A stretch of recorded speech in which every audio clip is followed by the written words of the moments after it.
Olá, tudo bem com você? Sonhos todos nós temos, não é mesmo? Pode ser de uma casa nova ou um carro do ano. Quem sabe viajar para conhecer novos povos e novas culturas. Há quem queira ter um filho, um animalzinho de estimação, se dar bem no emprego ou ainda ter o próprio negócio. E é sobre isso que a gente vai falar hoje. É que se tornar o próprio chefe e mais, comandar um grupo de pessoas, seja ele pequeno ou grande, não é nada fácil. A gestão de pessoas é algo que requer muita atenção, preparo, dedicação.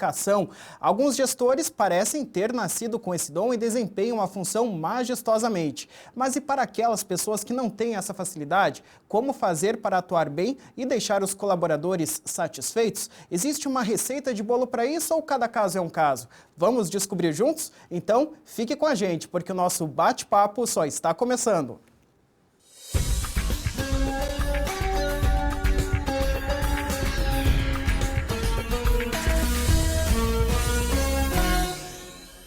Quem quer ter o próprio negócio ou comandar um grupo de pessoas numa empresa como chefe de um setor tem muita responsabilidade. E elas vão bem além de resultados positivos. Há que se pensar, talvez em primeira mão, nós vamos descobrir isso já já, no bem-estar das pessoas que estão trabalhando para o bom desempenho daquele negócio. E olha que trabalhar com pessoas não é nada fácil, né? Disso todos nós sabemos. Para conversar comigo sobre o bom andamento de uma empresa e uma gestão de pessoas de qualidade, eu tenho o prazer de receber aqui no estúdio hoje a Alessandra Sade, jornalista que atua no setor empresarial, né, Alessandra? E é conferencista também aí mundo afora, né? Muito obrigado pela sua presença aqui conosco. Muito obrigada, eu que agradeço por estar aqui, pelo convite. É sempre uma honra, um prazer vir aqui no programa de vocês. Que bom. Alessandra, me diga uma coisa, para a gente começar, né? Eu disse no início do programa que talvez antes de se pensar no bom desempenho da empresa, seja interessante pensar na qualidade de vida, de repente, do colaborador que está lá dentro, né? É mais ou menos por aí que as coisas devem andar? O que você acha? Veja, o resultado de toda empresa, a gente trabalha por resultado, né, Rafael? A gente é cobrado por resultado, independente da sua função. Tem gente que acha que resultado é só área comercial. Não, a área comercial também é responsável por resultados financeiros. Mas todos os departamentos a gente trabalha por resultados, sejam eles mensuráveis ou não. Todo mundo trabalha por resultado. E os resultados das empresas, eles são diretamente proporcionais à qualidade do colaborador. E quando eu falo qualidade do colaborador, eu estou falando qualidade técnica, eu estou falando qualidade de execução de tarefas, qualidade de vida, a gente está falando qualidade de ambiente de trabalho.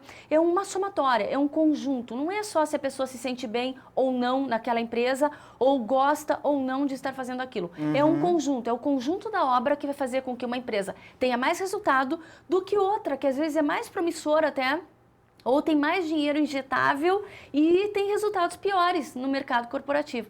É meio estranho essa comparação, mas isso realmente acontece. É mesmo por aí, né? É. Alessandra, antes da gente entrar de fato no nosso tema de hoje, que é sobre gestão de qualidade de empresa e de pessoas também, gostaria de saber um pouquinho mais sobre você. Você é jornalista formada aqui em Curitiba, né?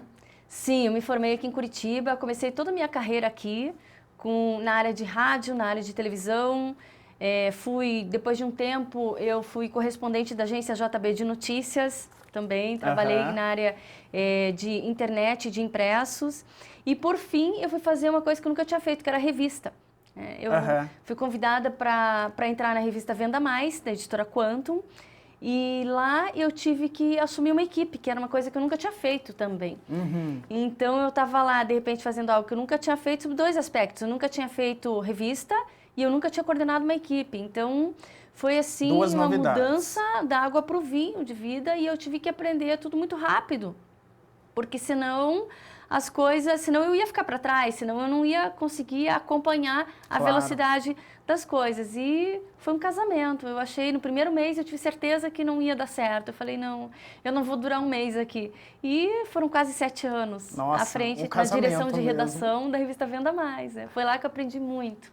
E assim, você comentou que já passou por rádio, por TV, impressos. A revista, foi no momento da revista que você teve esse maior contato nesse meio de empresas ou não? Quando foi que a sua carreira cruzou com esse ambiente? Foi quando eu entrei na revista. A gente começava a cobrir muita palestra, Na área de vendas, como a revista Venda Mais é a maior revista de vendas do Brasil, a gente acompanhava muitos palestrantes de renome na área de vendas, escritores, tudo isso. E, eventualmente, eu tinha que ir pessoalmente, como eu era diretora de redação, eu tinha que ir pessoalmente acompanhar todos esses eventos que aconteciam, né? E aí eu comecei a aprender sobre vendas, comecei a me interessar sobre gestão, comecei a me apaixonar por aquilo. E isso foi em São Paulo, num dos eventos da HSM do Brasil, que eles trazem os grandes gurus da área, eles trazem os professores de Harvard, enfim. Eu acompanhava todos os eventos deles, eram 5, 6 durante o ano, e assistia todas aquelas palestras. Foi então que eu falei assim, mas espera aí, eu estou fazendo isso como jornalista, mas tem muita coisa daqui que eu consigo aplicar com a minha equipe. Então, na verdade, a minha equipe, no início de toda essa carreira, foi o meu grande... Eu testava tudo aquilo, foi cobaia, eu diria assim. Eles sabiam disso e era super divertido no começo. E foi a partir daquele momento que eu falei assim, deu aquele estalo, eu falei, mas espera aí, eu não posso estar tendo essa oportunidade e levar isso só para o lado jornalístico, porque o jornalismo estava ali o tempo todo. O tempo todo. Mas é aquilo que a gente fala, não importa se você tem bons professores ou não. Importa o que você vai fazer com aquilo que estão te passando. Sim. Então, eu comecei a olhar para todo aquele universo e falei assim, nossa, eu tenho obrigação de fazer mais com isso. E esse fazer mais com isso envolveu eu começar a querer me aperfeiçoar. Até o dia que faltou um palestrante para uma palestra e alguém olhou para mim e falou assim, Alessandra, você já é professora, eu dava aula na universidade já na época, vai lá e faz a palestra. Eu falei, como assim? Ele falou, não, vai lá e faz a palestra, porque a pessoa não vai poder ir. E eu tive 2 dias para montar uma palestra, nunca tinha feito, porque uma coisa é você dar uma aula, outra coisa é uma palestra, são coisas, são primos, mas não são irmãos. Não são iguais, é diferente, né? Você usa até um pouco da mesma didática, mas é completamente diferente. Aí fui lá, fiz a palestra, e naquele mesmo dia uma pessoa que estava no palco me procurou e queria que fosse fazer a mesma palestra na empresa dele. Ele falou assim, quanto você cobra? Eu falei, não sei. Eu não sabia quanto se cobrava, e fui investigar. E de repente eu vi que podia ser um mercado interessante, sabe? Porque tem hora que você fala assim, não, trabalhar, os nossos desafios são muito legais, eu sempre me realizei muito no que eu faço, eu não aceito não fazer fazer algo que eu não gosto, eu não aceito. E a partir daquele dia eu comecei a gostar de fazer aquilo também, né? Era algo a mais, era um leque a mais que estava se abrindo na minha carreira, e eu comecei a ver que eu podia ganhar dinheiro com aquilo também. Poxa vida, que legal. Bom, e foi aí assim que começou. Tudo começou, né? Foi assim porque que tudo hoje começou. Você, além de jornalista, é conferencista, é escritora também, já tem vários livros publicados. São 2 no Brasil e 3 fora também, né? Em Portugal. Um desses livros, eu até tenho ele aqui, eu gostaria de mostrar, o Wilson, se puder fazer imagens para nós aqui. É esse livro aqui, Leve o Seu Coração para o Trabalho, né? O que você aborda nessa publicação aqui? Esse livro, na verdade, ele nasceu dentro de sala de aula. Eu sou professora dos MBAs da Fundação Getúlio Vargas e eu sempre vi, assim, fim de aula ou um intervalo, os alunos vêm, aluno com mais de 30 anos, 40 anos, vem e fala assim, Alessandra, eu tenho uma dificuldade na minha vida, eu não sei o que eu gosto de fazer. Eu não sei se eu estou feliz na minha carreira, eu tenho vontade de mudar, mas ao mesmo tempo eu não sei como começar. E eu comecei a levar aquilo, comecei a ver que aquilo acontecia com muita frequência. E eu falava, puxa vida, desde os 14 anos eu sabia o que eu queria fazer. Né? Eu sabia que eu queria trabalhar em TV, eu sabia que eu queria ser comunicadora e eu tive a oportunidade de fazer o que eu queria, sabendo o que eu queria fazer. E eu comecei a pensar o quanto deve ser difícil para algumas pessoas que não sabem o que querem fazer da vida. Porque muitas vezes é culpa da família, muitas vezes é culpa do sistema, mas muitas vezes é culpa delas mesmas, que nunca foram buscar. Ou não consegue, começa uma faculdade e não termina, aí começa outra, descobre que não era bem aquilo, ou enfim, não se encaixa em nada. E quantos exemplos, né, a gente Nossa, tem disso por aí. muito mais do que a gente imagina. E aí eu falei, eu vou escrever para essas pessoas, eu vou dar um caminho para elas descobrirem que realmente, de que forma descobrir o que você realmente gosta de fazer. Então, existem variáveis para isso, porque não basta só você ter talento. O talento é uma das variáveis. O ambiente é outra variável. Então, existem muitas histórias. Esse livro foi feito com depoimentos. Eu envolvi as redes sociais, as pessoas participaram através das redes sociais. Olha que legal. Muitos depoimentos de pessoas que são muito felizes no que escolheram para a vida e pessoas que são infelizes e não se encontraram. Então, na verdade, é um caminho baseado em fatos reais. Esse livro é um livro jornalístico. Que bacana. Alessandra, eu vou te pedir licença um minutinho só. A gente vai para um rápido intervalo comercial, mas daqui a pouquinho a gente volta falando sobre outras publicações aí que eu sei que você também fez e falando mais sobre esse meio empresarial aí, como gerir bem uma empresa e também as pessoas. É daqui a pouquinho, não saia daí.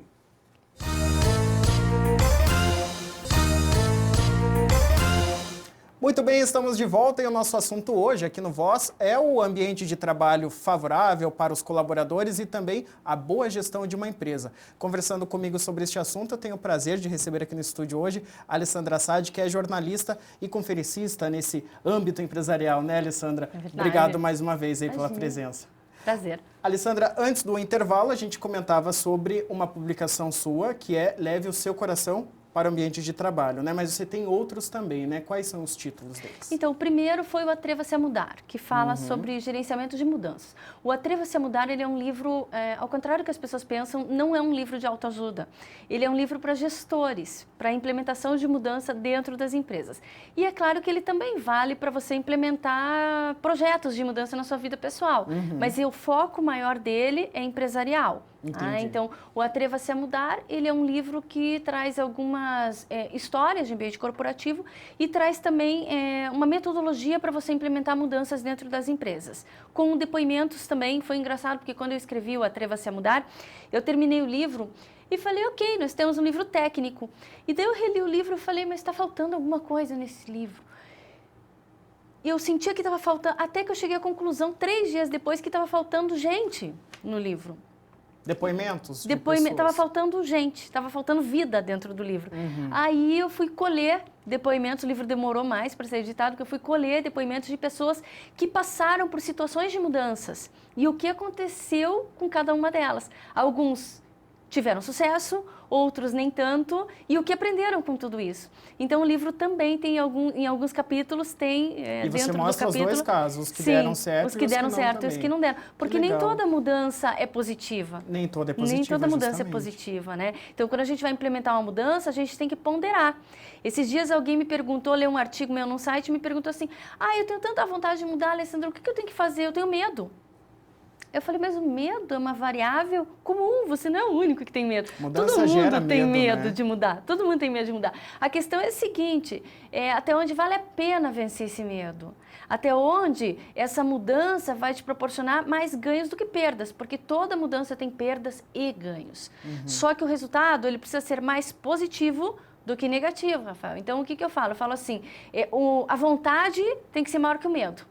E o único jeito da vontade ser maior que o medo é você ter certeza que o saldo vai ser mais positivo do que negativo.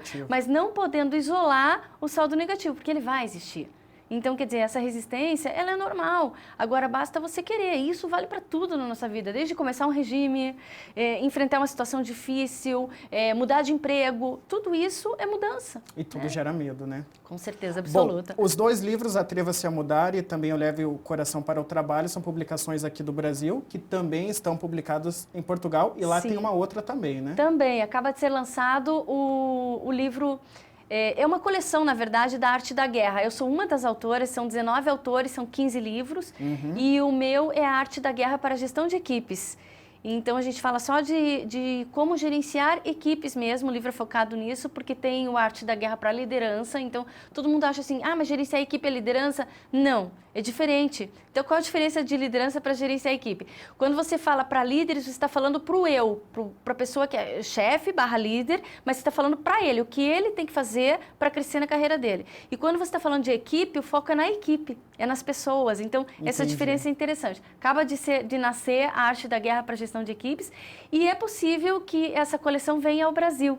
Ainda não tem essa informação extraoficial, mas é possível que tenhamos, em 2015, toda essa coleção lançada no Brasil. E esse seu livro dessa sua coleção, se eu não me engano, é o único que você escreveu sozinha, né? Os outros, eles têm na verdade, não.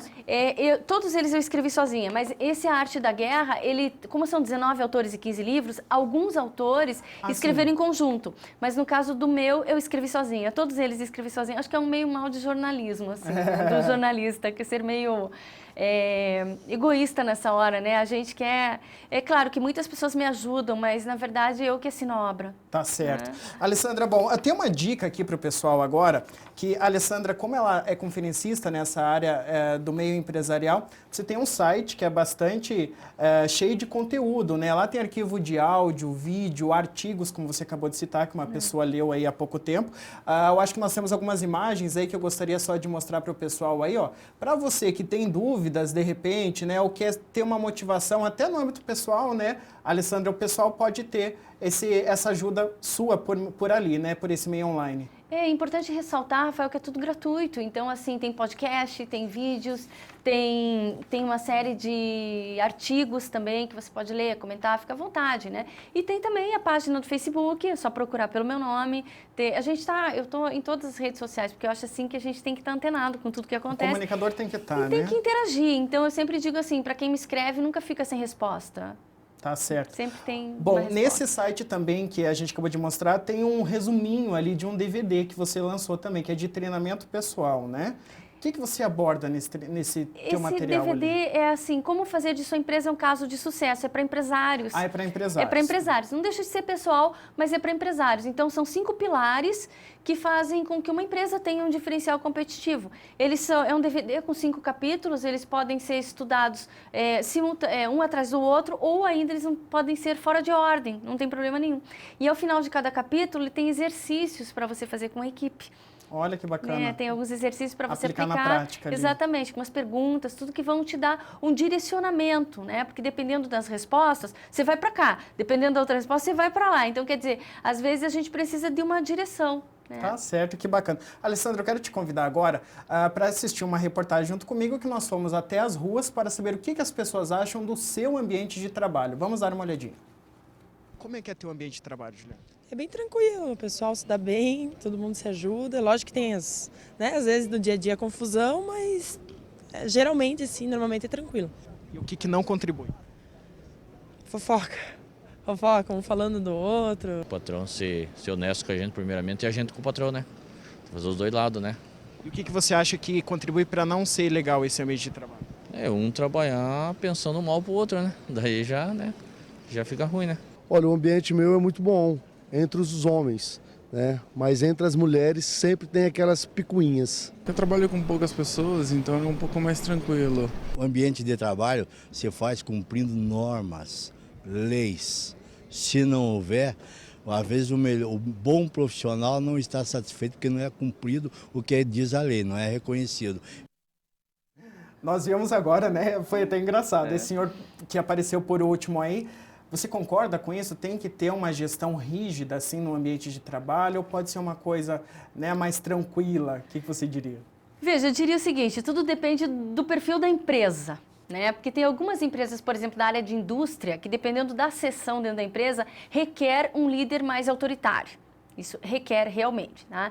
Mas eu diria o seguinte, que hoje a gente não está mais para o estilo de liderança autoritária. Hoje, a gente tem 3 estilos básicos de liderança, Rafael, que é o autocrático, o democrático e o liberal. O autocrático é aquele que ele só resolve mandando, é ele que determina, você vai trabalhar com ele, você tem que me entregar o resultado até tal dia, ele manda. Ele manda. É aquele líder que ainda tem aquela visão assim, manda quem pode, obedece quem tem juízo. Tá? Isso meio que ficou um pouco na década de 80, mas ainda existem resquícios em algumas empresas, ainda existem resquícios. Então, é aquele líder que não é líder, ele é o chefe. Tá? Então, quando ele chega dentro da empresa, a empresa muda completamente. Todo mundo volta para a cadeira, finge que está trabalhando porque ele acabou de chegar. Já o líder democrático, não. Só um parênteses, esse daí me lembrou o Diabo Veste Prada, para quem assistiu, é mais ou menos né, isso. aquele Nossa, filme. Excelente colocação. Chega a chefe lá, né, editora-chefe, todo mundo muda. Sabe, se coloca assim, nossa, chegou, então quer dizer, eu vou fingir que estou trabalhando. Já com o líder democrático, não. O líder democrático, ele participa, ele fala assim, Rafael, você acha que você vai produzir melhor trabalhando com esse cinegrafista ou com aquele outro? Te dá mais liberdade de trabalhar, ele tem mais, ele tem uma abertura maior para gerenciar as novas gerações, por exemplo. É um líder muito mais participativo, tá? o que não deixa de ser autoritário quando necessário. Mas ele se coloca como uma pessoa da equipe. Exatamente, eu sou tua líder, vamos dizer assim, mas eu estou junto com você. Se de repente você precisar, eu vou para a rua te ajudar também. A gente está junto, a gente está no mesmo barco. É isso, entendeu? É um líder mais servidor. Então, hoje eu diria que pelo perfil brasileiro, das empresas brasileiras, tem muito mais a ver você contratar alguém que tem um perfil democrático. Já o liberal não, o liberal ele solta e deixa acontecer, depois ele fala assim, viu, você fez tudo errado, mas ele não está ali para orientar. Então, mas algumas empresas, dependendo do perfil, Rafael, por incrível que pareça, precisam de um liberal. Tá certo? E algumas empresas, eu diria assim que são polos, tá? Algumas precisam de um liberal e outras ainda precisam de um autocrático, mas elas estão nos dois polos, dizer 5%, 5%. Tá? Eu diria assim que a maior parte das empresas hoje, o que se busca na liderança é justamente a liderança democrática. E é exatamente por isso que muitos líderes ficam para trás. Vai chegar um dia que eles não vão militar. existir mais, então, mas não é por causa da idade. Isso é importante que fique bem claro. Não é por causa da idade. Não, é porque o cara não se atualizou. Aí entra o atreva-se a mudar, entendeu? Ele pode ter 90 anos e ser um grande CEO. E estar super atualizado, pensar com a cabeça de todo mundo e ser um grande líder e ser admirado desde o mais jovem, desde o office boy que tem lá, o jovem aprendiz da empresa até, entendeu? Tudo vai depender da cabeça que esse líder tem, de como ele vai fazer a gestão da sua equipe. Agora, o medo faz com que muitos líderes se oponham a isso, porque requer um pouco de abertura, de você descer do pedestal, de você estar junto, ser um pouco mais humilde. E essas são características que nem todos os líderes têm. Tá certo. Alessandra, vamos dar uma pausa, mais um minutinho aqui no nosso bate-papo. Nós vamos para um rápido intervalo e daqui a pouquinho a gente volta. Até já.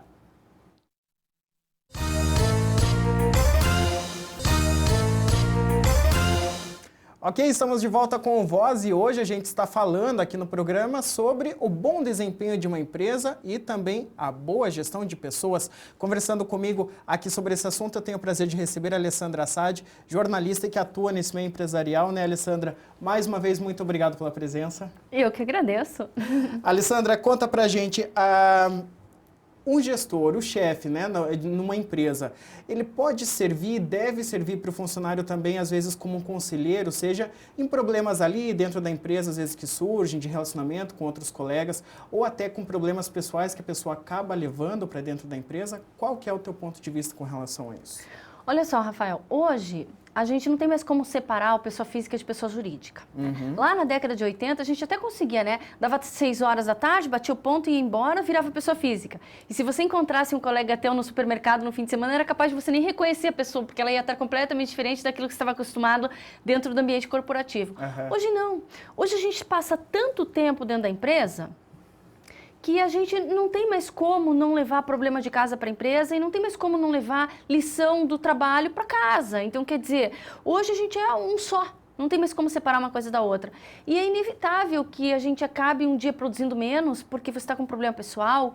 E é inevitável que o líder perceba isso. Quando o líder é muito próximo da equipe, ele acaba percebendo, né, que aquele dia o indivíduo não está produzindo bem. Investigue discrepâncias de desempenho, se você é líder, porque ninguém, de repente, fica incompetente. Uma pessoa que produz bem até aqui, daqui para frente, de repente começa a produzir mal. Tem um porquê de estar produzindo mal. Então, ao líder cabe a responsabilidade de descobrir o que está acontecendo. E muitas vezes esse é um problema pessoal. É claro que você não vai se meter na vida do teu colaborador, do teu funcionário, se ele não te der sinal verde para isso. Mas é importante você entender se aquela ocorrência é na vida pessoal ou profissional. Com a minha equipe eu sempre fazia muito isso, eu estava sempre muito próxima, conversando mesmo, e sem querer interferir na vida pessoal, mas eu precisava saber, isso é um problema que começa dentro do ambiente de trabalho ou é um problema pessoal, né? Essa é uma pergunta que você pode começar fazendo em separado, nunca na frente dos outros. Leva para uma salinha de reunião, senta com a pessoa e conversa. Isso é um problema que está acontecendo dentro da empresa, porque às vezes é na empresa, às vezes a pessoa está infeliz, às vezes ela adora o que ela faz, mas ela não gosta da empresa, ou às vezes ela ama a empresa, mas não gosta de você. Veja só, 85% das demissões que acontecem não são por causa da empresa, Rafael, são por causa do chefe. Então, esse é um dado bem interessante. Então, é necessário descobrir. É claro que, assim como a gente viu o VT, ninguém vai falar que o ambiente é ruim dentro da empresa, ninguém vai falar para o próprio líder que não suporta ele, que detesta ele. Até porque, né, fica estranho. É uma questão de ética, mas né? você consegue descobrir se o problema está dentro da empresa ou se está fora dele. Então, primeiro passo, descobrir se o problema está dentro da empresa ou fora dele. Se você descobre que está fora dele, não necessariamente você precisa se envolver com aquilo, mas se colocar à disposição. Olha, então, se é um problema pessoal, você não precisa me contar se você não quiser, mas caso você queira conversar, eu estou aqui para te ouvir. Tá? Então, não para te dar conselho, nem para me meter na tua vida, mas estou aqui para te ouvir. Às vezes só para funcionar Porque às vezes a desabafar, pessoa só né? precisa falar. Às vezes só um bate-papo legal já alivia muito a tensão no ambiente de trabalho. Às vezes a pessoa só quer ser ouvida e ela não tem para quem falar. É claro que o líder não vai ser, de repente, o melhor amigo naquela hora, mas às vezes só a pessoa falar. Então, primeiro, Talvez descubra já se é basta. dentro da empresa ou fora da empresa. Se for fora da empresa, até onde você pode ir. Aí é a pessoa que vai te dizer até onde você pode ir. Nunca force a barra, tá? Agora, se for dentro da empresa, você precisa descobrir se é com os colegas de trabalho, se é na execução das tarefas, se é na forma como eu estou cobrando de você. Então, quer dizer, tem como você descobrir se o problema é com você, sem a pessoa precisar falar diretamente para você que o problema é com você. Então, é a forma como estou te cobrando, você está se sentindo muito pressionado. Então, fazendo algumas perguntas certas, você consegue direcionar a conversa para um denominador. Você não vai conseguir descobrir tudo o que você quer na primeira conversa, que fique bem claro isso, né? Mas você vai, água mole em pedra dura, né? Tanto bate até que fura. Você vai descobrindo devagar o que está acontecendo. Então, conversar, estar próximo do teu funcionário é extremamente necessário para que você sinta o que está acontecendo com a tua equipe, porque às vezes um que está lá desanimado, ele acaba desanimando todo o resto, dependendo do poder de liderança que aquele aquela funcionário pessoa tem tem. dentro da equipe, ele acaba contaminando a todos, e na verdade o ambiente corporativo ele não pode ser contagioso, ele tem que ser contagiante. É Eu sempre falo verdade. isso. E cabe ao líder dar esse tom contagiante para a equipe. Agora, uma coisa bem importante, Rafael, é você entender o seguinte, que relação de confiança a sua equipe tem com você. Porque se a equipe não confia em você, se você não estabelecer uma relação de confiança, ninguém vai te falar absolutamente nada, você vai ser o último a Ninguém saber. vai conseguir se abrir, E aí né? você vai se sentir o próprio marido traído na relação, porque você vai ser o Pois último é. a saber. Mas qual que é o termômetro para isso? Porque, de repente, até um líder que não tem muita experiência com relação a isso, né? Como é que ele pode descobrir ali dentro que está tendo algum problema? De repente é com relação a rendimento, mesmo que a pessoa não está rendendo, ou até aquele básico bom dia, né? A pessoa chega a dar bom dia e te responde só se for para você, né? Às vezes o rendimento é um sinalizador, mas ele pode não ser também. Às vezes a equipe inteira está produzindo bem porque é uma equipe de talento ou porque o mercado está bom naquele momento para aquele tipo de negócio e a equipe está bem, está tudo bem, mas está tudo mal, entendeu? Então, eu já vi empresas muito lucrativas nas quais todos os líderes estavam tratando depressão ou estavam tomando ansiolítico, etc. Uma das coisas que ajudam, Rafael, vou te falar, é você saber direcionar quantas pessoas você tem na sua equipe. Porque um líder que, por exemplo, que lidera 100 pessoas ou que lidera 50 pessoas, ele não vai conseguir ter a proximidade da equipe daquele líder que tem 12, 13 na equipe. Então, os principais gurus da área de administração, de gestão de pessoas, eles falam, para você conseguir ser um bom líder, mas um líder bom, eficaz, nunca administre mais do que 10 a 12 pessoas, que é um tamanho ideal de equipe. Se você tiver mais do que isso na sua equipe, vá encabeçando micro-lideranças e desenvolvendo para que essas pessoas também sejam líderes de outros feudos, sabe como? Então você vai desenvolvendo pessoas e vai tirando um pouco de você, porque você não consegue conhecer muito bem muito mais gente do que isso. E esses sublíderes vão dando feedback da equipe, claro, então né? quer dizer, eles vão crescer, eles vão se sentir motivados, porque eles também vão estar exercendo a liderança, vão estar crescendo, vão ajudar as pessoas a crescerem e vão estar mais próximos de você.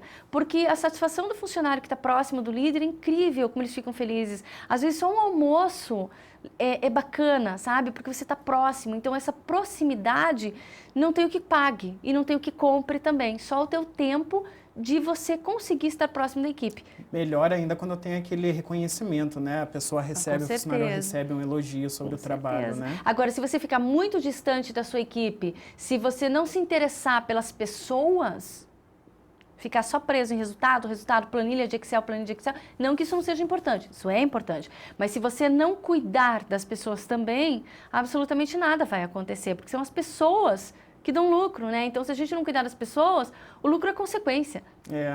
Agora, Alessandra, eu quero te perguntar com relação a uma coisa que tem duas óticas aí, né? A gente falou muito sobre insatisfação do funcionário.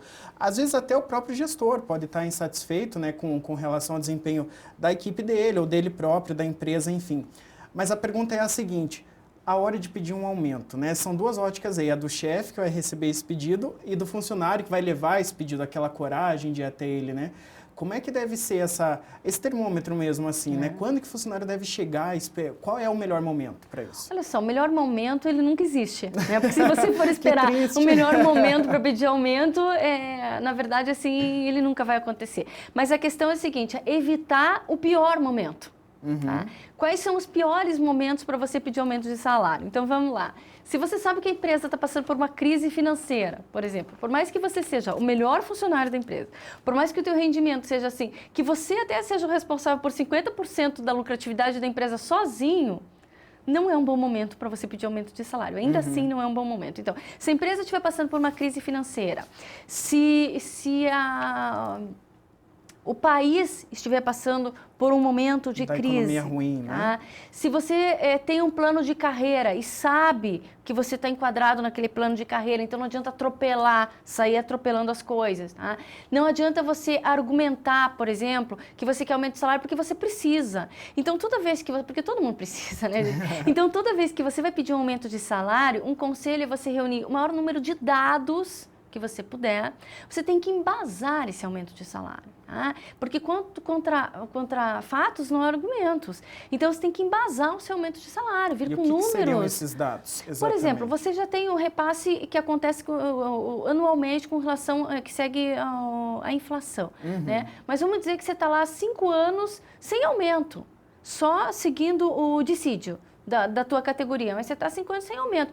Você se sente uma pessoa estagnada, a tua motivação vai abaixo de 0. Sim. Então, quer dizer, todos esses são fatores, mas não bastante para o líder. Ele vai querer números. Tá? Então, durante todos esses 5 anos, a empresa passou por transformações. A empresa tinha tantos funcionários há 5 anos atrás, agora tem tantos.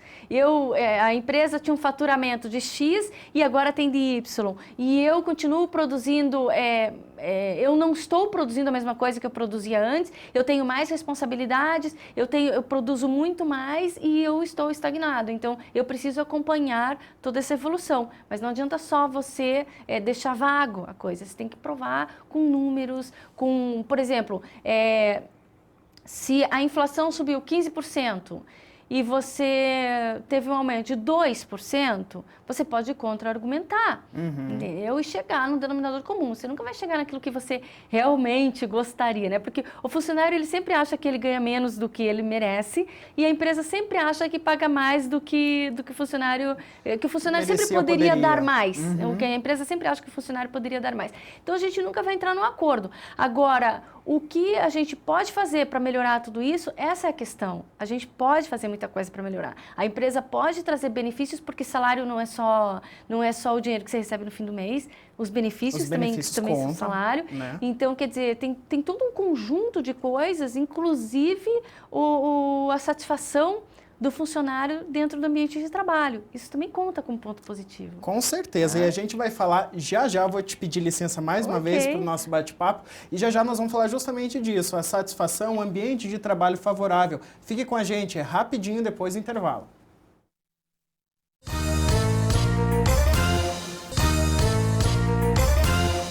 Muito bem, estamos de volta e hoje no programa a gente está discutindo sobre ambiente de trabalho favorável, como fazer uma boa gestão de uma empresa. E conversando aqui comigo, eu recebo hoje a Alessandra Assad, jornalista e que atua há vários anos aí nesse meio empresarial. Né, Alessandra? Obrigado mais uma vez pela presença. Obrigada.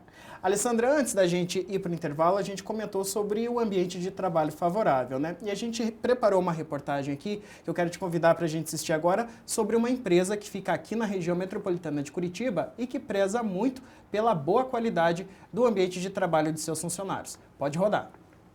A opinião entre os especialistas é unânime. O ambiente de trabalho favorável agrada ao funcionário e fortalece a empresa. Segundo esta coaching, que atua diariamente com gestores e funcionários que buscam melhorar o próprio desempenho, a saúde de um negócio, seja ele grande ou pequeno, está diretamente relacionada à qualidade do ambiente de trabalho. Não é só o contexto econômico do negócio, existe o contexto humano de gerir o negócio. E esse dono do negócio pode ser que ele não tenha competências de relacionamento humano. Muitos profissionais acabam transformando o trabalho num ambiente ruim porque não estão satisfeitos. Por isso, a coaching diz que é preciso identificar a pessoa certa para o posto certo. Há muita gente insatisfeita que foi procurar esse trabalho, foi contratado, está numa grande empresa, mas não gosta do que faz. Então, não há ambiente de trabalho que resista a uma insatisfação pessoal. Esta empresa, que fica na cidade industrial de Curitiba, está há 5 anos consecutivos no ranking das melhores empresas para se trabalhar aqui no Brasil. E eles exibem isso com muito orgulho, com os prêmios pendurados aqui na parede da recepção. E nós viemos até a empresa para conhecer melhor este caso de sucesso. André é o gerente de RH da empresa e diz que o segredo é um só. Comunicação transparente, acho que esse é o grande sucesso, é o que a gente prega em todas as áreas aqui, da gente poder passar para as pessoas aquilo que elas precisam, ajudar as pessoas, enfim, isso é algo que é muito importante aqui em todos os setores aqui da empresa.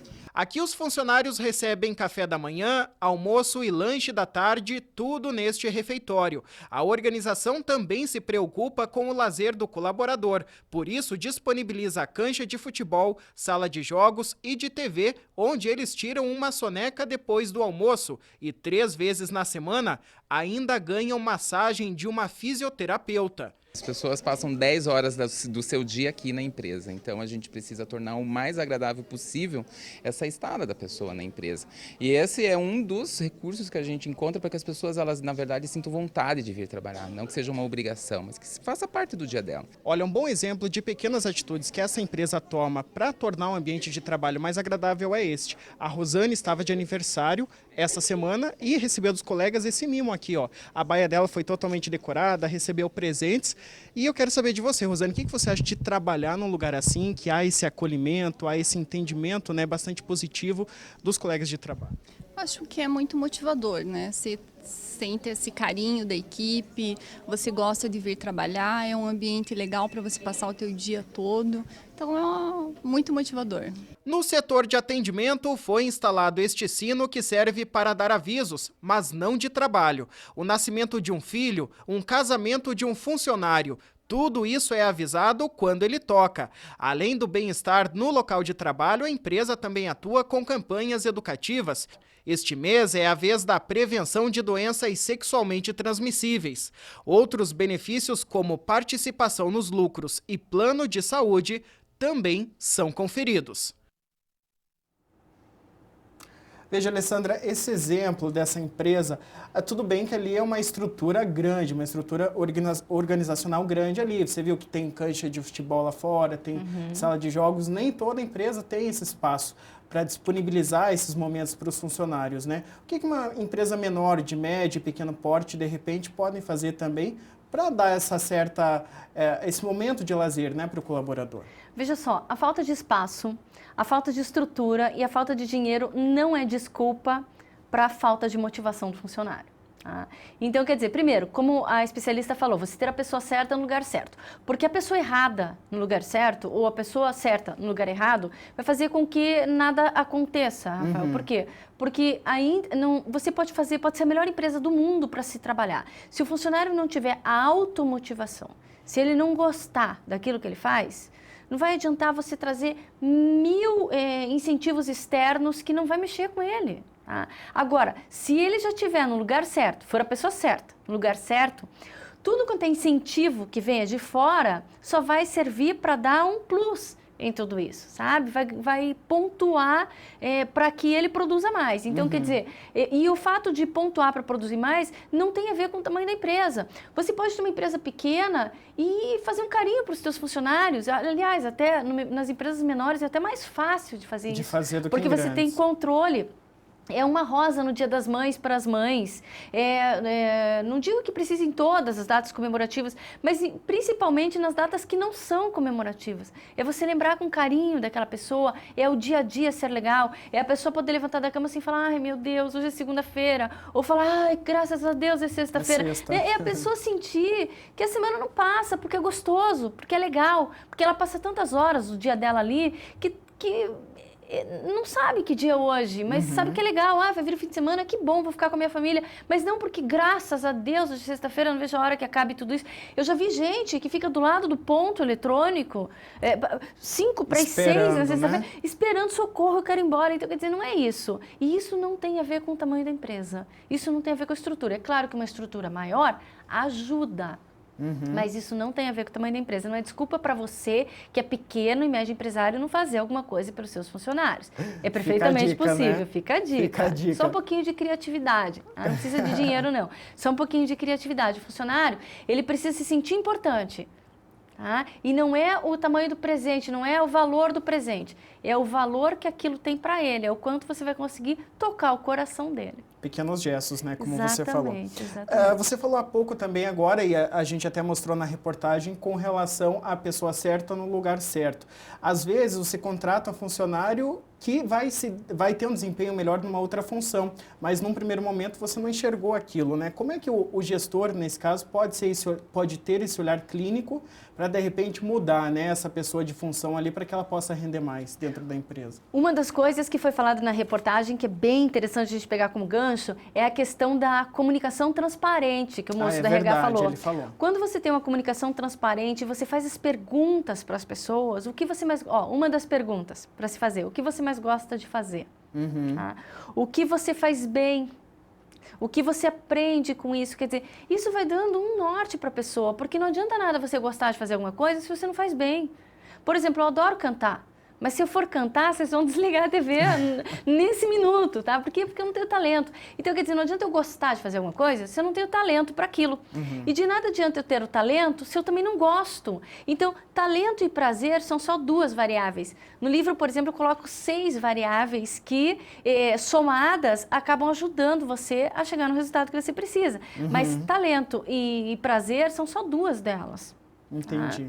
Alessandra, me diga uma coisa, uma gestão eficaz, necessariamente ela traz lucro para a empresa? Não. Ou depende de vários outros fatores? Não, não necessariamente, tá? Uma gestão eficaz numa empresa onde tudo funciona bem, ela vai dar lucro. Certo? Eu diria assim, que você tem muito mais chance de ter uma lucratividade maior com uma gestão eficaz. Mas eu já vi muita empresa lucrativa que tem gestão deficiente. Mas por quê? Porque o produto que ela vende ou o serviço que ela presta já é um serviço que a sociedade precisa. Ou às vezes pela falta de concorrência, diversos fatores acabam influenciando. Então, não necessariamente a gestão correta quer dizer que tem lucratividade. Uma empresa que tem... Imagine uma empresa lucrativa sem gestão. Ela tem um resultado. Agora, imagine uma empresa lucrativa com gestão eficiente. Ela vai ter o dobro de resultado.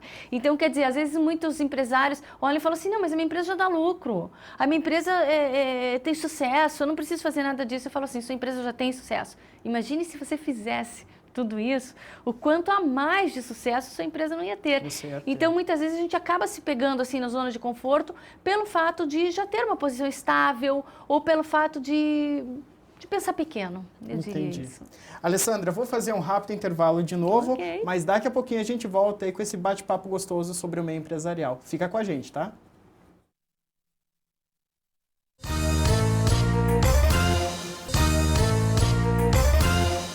Muito bem, estamos de volta com o Voz e hoje a gente está conversando aqui no estúdio sobre o ambiente de trabalho favorável, uma boa gestão de uma empresa também, e batendo esse bate-papo comigo aqui está a Alessandra Sade, que é jornalista e trabalha também no meio empresarial como conferencista, né, Alessandra, aí pelo mundo afora, né?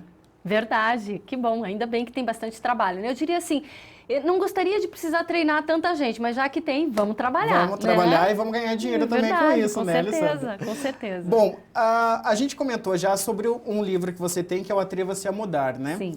Como é que as pessoas devem receber essa questão, essa orientação de mudança? Às vezes já é um funcionário, né, e recebe uma nova demanda do seu gestor, ou de repente mesmo você é um empresário, fechou um negócio e está abrindo outro. Como é que nesses diferentes ambientes, né, a pessoa deve receber essa mudança na vida profissional? O primeiro passo para que uma mudança dê certo é você entender que ela é necessária. A primeira coisa. Porque quando a gente fica negando a mudança, não, eu não preciso mudar, eu não preciso mudar, eu não preciso mudar. Quando a mudança vira uma obrigação imposta, cada vez que você impõe uma mudança para alguém, você tem 80% de chance de não ter sucesso. Então, impor uma mudança para alguém, por menorzinha que seja, já é o caminho errado para que a mudança realmente aconteça. Então, entender por que a mudança é importante. E quais benefícios ela vai te trazer. Então, assim, eu vou passar, por exemplo, vamos pegar um exemplo básico, eu vou fazer regime, tá bom? Então, eu vou mudar meu corpo, eu vou mudar as minhas roupas. Mas por que eu tenho... Mas eu gosto de ser gordo, por exemplo. Mas eu gosto de ser gordo. Sou feliz. Todo gordo fala isso. Não, mas eu tô bem, eu gosto de ser gordo, mesmo que a saúde esteja... Mas veja, você precisa de saúde, depois que emagrece, daí muda completamente, mas até o processo acontecer é um sofrimento, e a gente sofre do sofrimento, a gente foge do sofrimento, até porque ninguém gosta de sofrer, isso é natural do ser humano, a gente é resistente à mudança. Então, para você poder abraçar a mudança, é entender por que ela é necessária. E o quanto ela vai ser importante para a sua vida. Você não precisa deixar de ser você mesmo, porque tem gente que fala assim, não, eu vou mudar, aí eu vou deixar de ser eu. Não, você não vai deixar de ser você. Tem até um artigo que eu escrevi que se chama assim, para mudar você não precisa deixar de ser. Então, você não precisa deixar de ser você para mudar. Imagine, faço a metáfora com milho de pipoca.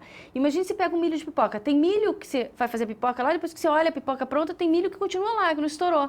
Então, tem milho que nunca estoura. Tem gente que nunca cresce. Tem milho que estoura e perde a essência. É aquele cara que, de repente, teve oportunidade, ficou rico e esqueceu quem ele é. Então, quer dizer, ele deixou de ser. E tem aquela pipoquinha que você viu que ela cresceu, ela inflou, ela aumentou de tamanho, ela simplesmente cresceu. Mas ela está lá com o miolinho intacto. Ela não deixou o propósito da vida dela de lado, ela não deixou de ser quem ela é. Então, mudar não é deixar de ser. Você pode perfeitamente mudar para melhor. Tá certo? Então, entender por que a mudança é tão necessária. As pessoas que não mudam, elas praticamente não vivem. Não é feio você mudar de ideia, não é feio você mudar um pensamento, feio é você não admitir isso. Tá certo. A gente tem um orgulho, né? Que fala assim, né? Principalmente as pessoas que são de outra geração, os nossos mais antigos, até por força da própria sociedade, né? Que não deixava que elas se expressassem tão bem, elas falavam assim, não, eu não mudei, eu sou sempre mesmo. Então, quer dizer, não é feio você falar assim, puxa vida, eu pensei melhor e eu acho que mudei de ideia com relação a isso. Então, quer dizer, você está descobrindo algo novo. Cada vez que você muda, é uma descoberta. E se a gente quer evoluir, por que não? Por que não, né? Tá certo, que legal. Bom, eu quero te convidar, Alessandra, para a gente assistir agora uma reportagem que fala justamente sobre isso. Legal. Sobre mudanças. É um casal que trabalhava no ramo farmacêutico e decidiu, numa viagem de férias em São Paulo, que conheceu um novo produto, mudar de ramo de atuação e se deram muito bem e são aqui de Curitiba. Vamos dar uma olhadinha? Vamos. Robinson iniciou a sua empresa há 20 anos em sociedade com a esposa. No início ofereciam apenas polpas congeladas. Hoje são centenas de itens no cardápio, como massas, carnes, doces e petiscos. Lá em São Paulo a gente conheceu a polpa de fruta, que era uma coisa que aqui em Curitiba não existia. A gente achou muito bom o produto, muito interessante o produto. E daí teve a intenção de, vamos levar esse produto para Curitiba. Os 20 anos da empresa ele divide em 4 fases. Em 1994, a criação dela. Em 96, a importação de legumes que não eram e não são, segundo ele, produzidos em abundância no país, como a mandioca. Em 2002, a abertura de uma indústria para processar as verduras e legumes. E em 2010, a abertura do serviço que atende às residências, já que antes a empresa só trabalhava com estabelecimentos como bares e restaurantes. Para atender no varejo o consumidor final na porta de casa, a empresa possui atualmente 5 caminhões como estes. Eles possuem uma rota fixa na semana, mas caso as pessoas queiram algum dos produtos que a empresa disponibiliza, basta acessar o site www.frutobom.com.br, ligar em algum dos celulares que cada caminhão possui o seu, ou então no 0800 60 37 886. O foco da empresa é atender Curitiba e região. São 38 funcionários para dar conta da demanda. Segundo Robinson, o Sebrae, órgão de apoio ao empreendedor, foi de fundamental importância para o fortalecimento da empresa. Uma assessoria que a gente acaba tendo com custo baixo, né? Os cursos lá, eu acho que são cursos sempre bacanas, então não só eu, como a gente faz a nossa equipe, desde vendedores, televendas, muitas vezes até pessoal de administração, a gente faz bastante curso em Sebrae, né? E o que é bacana, acaba sendo um ponto de encontro, que muitas vezes se encontra empresários de outras áreas fazendo cursos, né, juntos, e você acaba trocando experiência, muitas vezes que você vê a dificuldade é a mesma de todos, ou algumas soluções são novas que algumas pessoas tomam e você, acho que isso aqui cabe no meu segmento também. E para quem quer seguir o exemplo de sucesso do Robinson nos negócios, que tem hoje 12 mil clientes cadastrados e 1.200 fixos mensais, ele dá a dica. Foco. Então é muito importante você criar uma identidade na tua empresa, no que você quer trabalhar, para que tipo de cliente você quer trabalhar, que tipo de relacionamento você quer ser visto no mercado, que tipo de imagem você quer ter no mercado. Tá? Então isso é muito importante para que você venda essa identidade para a tua equipe. Né? Então a empresa é posicionada nesse segmento, com esse foco, com esse tipo de cliente. Então você poder vender isso aí como a tua cultura. Tá? E feito isso, você não saia dessa tua meta. Né? Então eu criei meu foco, corro atrás do meu foco. Busque inovação, busque novidade, busque competitividade. Qualidade hoje é muito importante. Se você não tiver uma boa qualidade de serviço, qualidade de produto, então isso é mais do que básico. Que legal, Alessandra. Ele falou ali sobre ter diferencial, né, para que a empresa tenha mais chances de dar certo. Isso é interessante, né, no mercado de trabalho. Com certeza, muito legal. E a transformação da vida dele, né, de uma área para outra que não tinha absolutamente nenhuma farmacêuticos relação. E estão no ramo de alimentação agora. Muito legal. Você sabe que, às vezes, a gente, um dos fatores que mais prejudicam a mudança é justamente a pessoa falar, não, mas eu não entendo nada desse assunto. Veja, tá aí um exemplo que é perfeitamente possível. Uma das pessoas que eu entrevistei pro Leve o Coração para o Trabalho, fala de mudança, era justamente uma costureira, que eu falo das 6 variáveis. Ela costurava porque ela precisava ajudar o marido, então quer dizer, complemento de renda familiar. Ela ajudava o marido, então ela costurava em casa, porque era aquilo que ela sabia fazer. Desde criança a mãe era costureira, ensinou a costurar, ela aprendeu a costurar, ela costurava para a vizinhança. Até o dia que uma das clientes foi na casa dela buscar uma costura e era aniversário do marido dela, era fim de semana, e daí tinha um bolo na mesa. Ela falou assim, olha, aniversário do meu marido, você desculpa a confusão, estava cheio de gente na casa, desculpa a confusão, quer comer um pedaço de bolo? Ela ofereceu por educação, né? A cliente falou, eu quero, olhou aquele bolo bonito e falou, eu quero. Comeu um pedaço de bolo e falou, nossa, que bolo gostoso, né? E foi embora, esqueceu daquilo, mas comentou com todo mundo do bairro. Você não sabe o bolo gostoso que a fulana fez. Então, todo mundo que ia lá buscar as suas costuras perguntava do bolo. Até que chegou uma hora que o pessoal começou a pedir, escuta, mas você não quer fazer um bolo para mim? Ela começou a fazer bolo, e em pouco menos de um ano, ela estava parando de costurar para fazer bolo.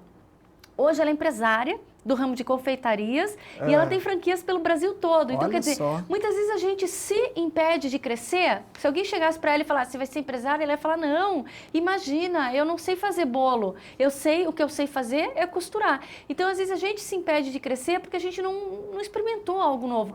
Ou porque a vida inteira trabalhou só com uma coisa e acha que só serve para aquilo. Que não sabe fazer outra coisa. Acha que só sabe fazer aquilo. Então, experimentar é importante. Alessandra, o nosso tempo infelizmente está acabando, mas eu não posso terminar o programa sem fazer uma última pergunta, que é a seguinte: o sucesso profissional é dinheiro necessariamente ou não? Uma satisfação de fazer aquilo que você faz, se já pode se considerar como um sucesso? Não. O dinheiro é consequência, Rafael. Eu sempre falo assim, que nem todo mundo que tem sucesso tem dinheiro. Mas todo mundo que tem dinheiro tem sucesso, né? Então, quer dizer, o sucesso é consequência. Claro que todo mundo precisa de dinheiro, a gente vive numa sociedade capitalista, o dinheiro é importante e todo mundo gosta. Mas trabalhar só por dinheiro vai fazer você infeliz a médio e longo prazo. Tá? Eu vejo pessoas que ganham bem, mas que são infelizes, que a hora que tem que ir para o trabalho, assim, é um custo para ir trabalhar. Mas ganham bem no fim do mês. Então, quer dizer, não é só isso. A médio e longo prazo, você vai ser mais feliz sem dinheiro, mas fazendo aquilo que você gosta. Agora, se você puder fazer aquilo que você gosta e ganhar dinheiro, isso é fundamental. Então, uma dica: no começo da tua carreira, trabalhe pelo teu talento. Vale a pena, tá? Dê tudo que você puder enquanto você tiver saúde e energia para isso. Mas chega um tempo que você adquire uma certa experiência, é a hora do seu talento trabalhar para você. E aí é a hora de você começar a ganhar dinheiro. Então, saber esse ponto de equilíbrio e a hora de virar a mesa, é aí que está o pulo do gato. Tá Nem certo. todo mundo sabe. Tem gente que passa a vida inteira trabalhando pelo seu talento e não deixa nunca o talento trabalhar para você. Então, é a hora de entender onde está o momento de dar esse pulo do gato. Eu tenho certeza que a hora que você descobrir isso, você vai ganhar muito dinheiro. Muito bem, vamos todos procurar por esse equilíbrio então, né? Alessandra, muito obrigado mais uma vez pela sua presença aqui, disponibilidade. Você. Obrigada a todos, obrigado você que nos assistiu e a toda a equipe aqui da TV. Mais uma vez, obrigada. Obrigado e até uma próxima oportunidade, então. E eu agradeço a você também que está em casa e nos acompanhou nessa tarde, nesse bate-papo aqui sobre o meio empresarial.